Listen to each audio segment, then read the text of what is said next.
আজকে আমাদের বেঁচে থাকার জন্য অক্সিজেন খুব মূল্যবান। আমরা যেসব এই যে গাড়ি চালাচ্ছি, যেমন নসিমন করিমন, তারপরে বোমা বর্ষণ হচ্ছে, এইগুলো একটা ক্রিয়া প্রায় 200 থেকে 250 উঠে একটা আবরণ সৃষ্টি করছে। ওটাকেই বলা হয় গ্রিন হাউস এফেক্ট। আর তার জন্য সূর্য যখন পৃথিবীতে আসে গরম হয়ে আসে, আমরা গরমে ভোগ করছি। তাই এই হাত থেকে বাঁচতে হলে সারা বিশ্বে যে আন্দোলন চলছে সেই আন্দোলন আমাদেরও আনতে হবে, এবং যারা ছাত্রছাত্রী আছে তাদেরকে বুঝতে হবে যে আমাদের দেশটা আমাদের। ভোগ করে যে ধোঁয়াটা বাড়ায় এটা বলে কার্বন ডাইঅক্সাইড। এটা গাছ ধারণ করে করে এই গাছ থেকে আমরা অক্সিজেন পাই।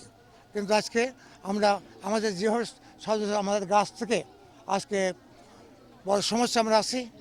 তাই এগুলোর জন্য আমরা এখানে আসছি যে শুধু আমি লাগাতে আসিনি, আমি ইয়ং জেনারেশনদেরকে আমাদের কথাগুলো শোনার জন্য আগামী দিনে তোমার নেতৃত্ব দেওয়া।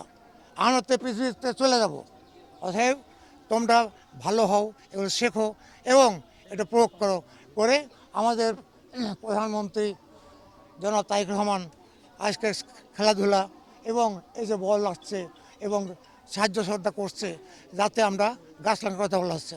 আমরা যদি লাগাই তাহলে আগামী কয়েক বছরের মধ্যে আমাদের দেশ অনেক উন্নত হবে এবং আমরা আমাদের ছেলেমেয়েরা এই দুনিয়াতে বাস করতে পারবে। বিশেষ করে বাংলাদেশের ছেলেমেয়েদেরকে বলি, মাদকদ্রব্য আজ ভয়ঙ্কর রূপ ধারণ করেছে। এই মাদকদ্রব্যের হাত থেকে বাঁচতে হলে খেলাধুলার কোনো বিকল্প নেই।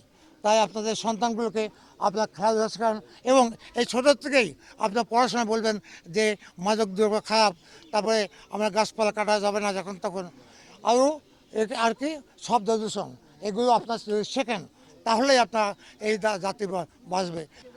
আমাদের মাননীয় প্রধানমন্ত্রী 25 কোটি গাছ লাগাবেন, তারই অংশ হিসেবে 20,000 আজকে আমরা এখানে বিতরণ করব।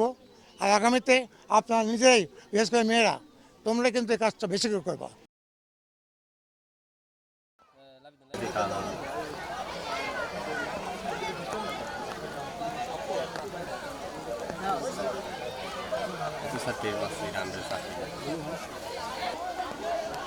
রাব্বি চাচা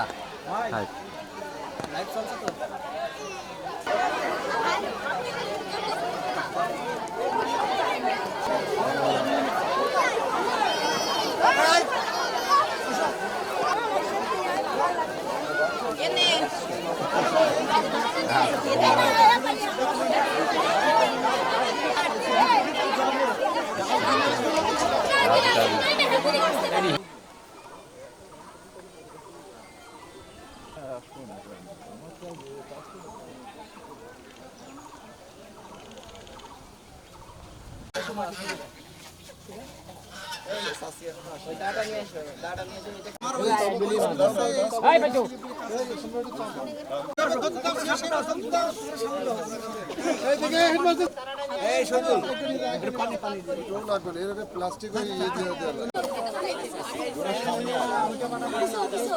ভাই